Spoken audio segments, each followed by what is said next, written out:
तो मिस्टर शेखर, मैं जानना चाहूंगा एक पुलिस इंस्पेक्टर मुजरिम बना कैसे?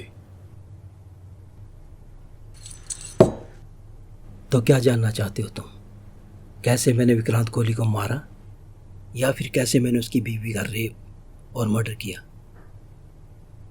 मैं तुम्हारा सरकारी वकील हूं, मुझे सच जानना है। मैं पुलिस वालों को सब सच बता चुका हूं, तुम्हें वो बाहर मिल जाएंगे।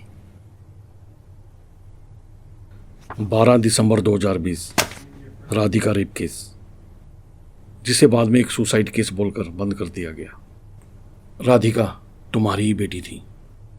फिर तो तुम्हें यह भी पता होगा उस केस का प्राइम सस्पेक्ट कौन था? विक्रांत कोहली। हाँ, विक्रांत कोहली। क्या कसूर था मेरी बेटी का? वो तो हॉस्पिटल से अपनी ड्यूटी खत्म करके लौट रही थी, लेकिन रास्ते में उस हरामजादे ने 2 दिन तक तो मुझे पता भी नहीं था कि मेरी बेटी कहाँ है।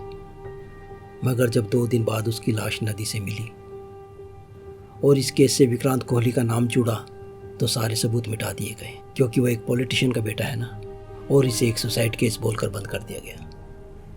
तो तुम्हारी दुश्मनी सिर्फ विक्रांत कोहली से थी, तो इसमें उसकी बीवी कहाँ से आई? मेरी बेटी अकेली नहीं थी। मेरी बेटी के बाद भी उसने कई लड़कियों की ज़िंदगी बर्बाद की थी। अगर मेरी बेटी को जस्टिस मिल जाता तो उन गुनाहों को रोका जा सकता था। पर तुमने उसकी बीवी के साथ जो किया वो गलत था।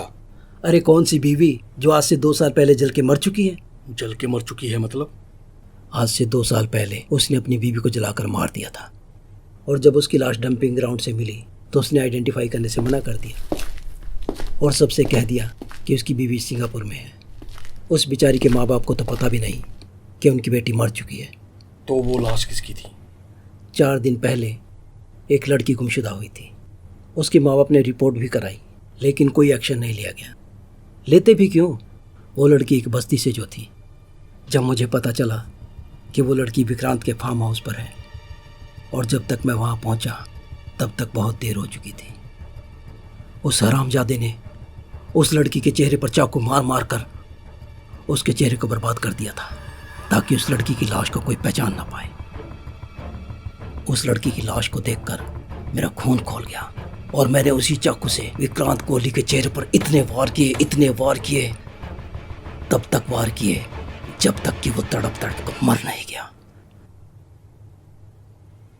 अगर जो भी तुम कह रहे हो वो सच है, मैं तब भी तुम्हें कोर्ट में डिफेंड नहीं कर सकता। सारे सबूत तुम्हारे खिलाफ हैं। मुझे कोर्ट के फैसले से कोई फर्क नहीं पड़ता। दुख तो इस बात का है मेरी बेटी को जस्टिस नहीं मिल सका। वकील साहब, मेरा आपसे एक सवाल है। क्या मेरी बेटी की गलती ये थी कि वो देर रात अपनी ड्यूटी ख़त्म करके घर लौट रही थी, या फिर ये कि वो एक लड़की थी?